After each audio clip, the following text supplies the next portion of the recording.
South Coast Jazz and Easy 101 present multi-Juno nominees renowned jazz vocalist Elizabeth Shepard featuring her new CD The Signal and guitarist Michael Acapinti showcasing the hits of John Lennon live in concert Thursday, January 29th, 6 to 9 p.m. at Schofield's Bistro in Port Dover. Tickets are $65 each or 2 for $120. The evening includes dinner, show, and a paired wine from Burning Kiln. Seating is limited, so reserve now. Tickets available online at southcoastjazz.com or at Schofield's Bistro. Welcome to Culture Rodeo TV. I'm Tanya Van Roy. I'm going to be your host, and this is the first show that we've ever done, and something that we're going to do more regularly for 2015, just to let people know what's going on in Norfolk County. And I just wanted to introduce my first guest ever, Adam Veri. He is the president of the Port Dover Board of Trade. And he is also a business owner in Port Dover, one of the partners in Barber and Veri, obviously. And I used to work for them, so it makes him a really great first guest for me. The thing we want to talk about today is that there's some construction that needs to be happening in Port Dover. And I want to let Adam explain more about what's going on. Yeah, so Main Street needs to be dug up to replace the water lines and sewage mains, I guess, in the on Main Street, all the way from Harbor, all the way to Thompson Road, which is in the North Hills. Right.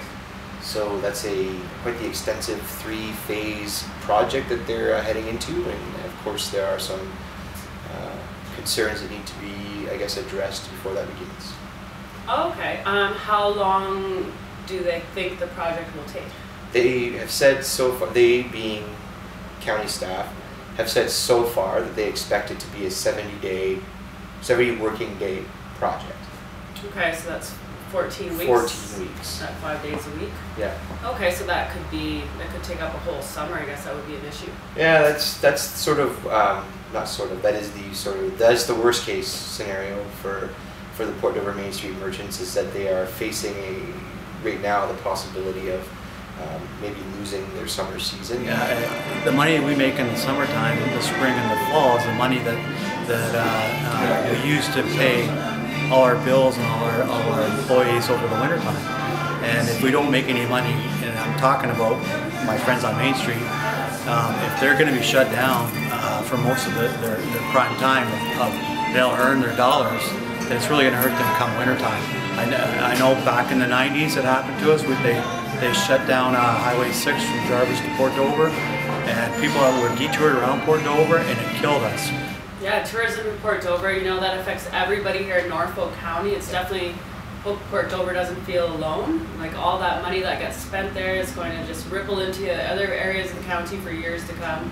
As well, the tourists are going to, they're going to come out and they're going to do stuff in other parts of the county. So I think everybody should be a little bit concerned how they're going to proceed. The Board of Trade can't accept or can't support, let's say, any plan that disrupts business during the tourism season for its members. There's just no way we can in good faith say, yeah, we support that. We don't.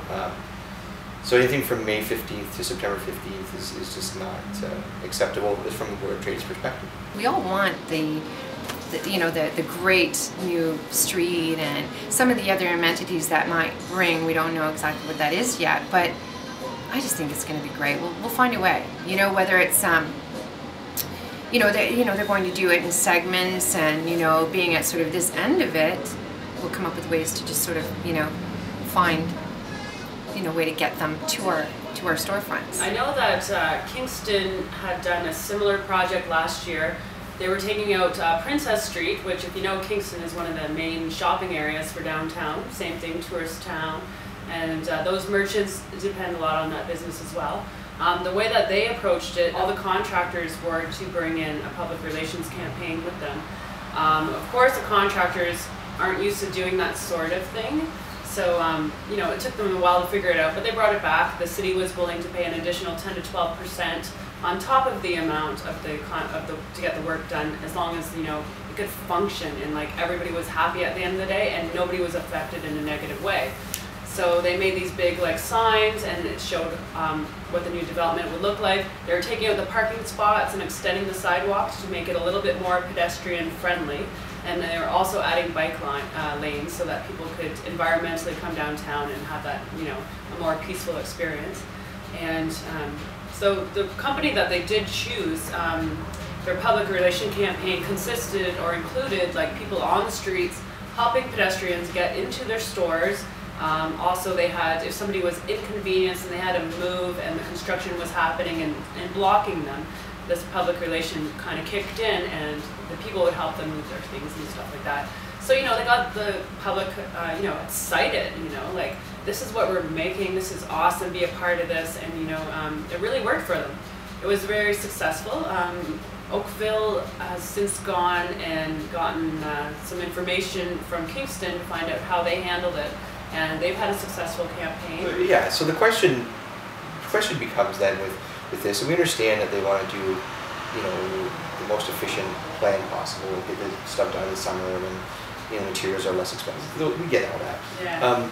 But on the flip side, you know, so by doing it during that time, how many businesses closed and how many jobs are lost and how much, you know, how much tourism revenue, what's the number?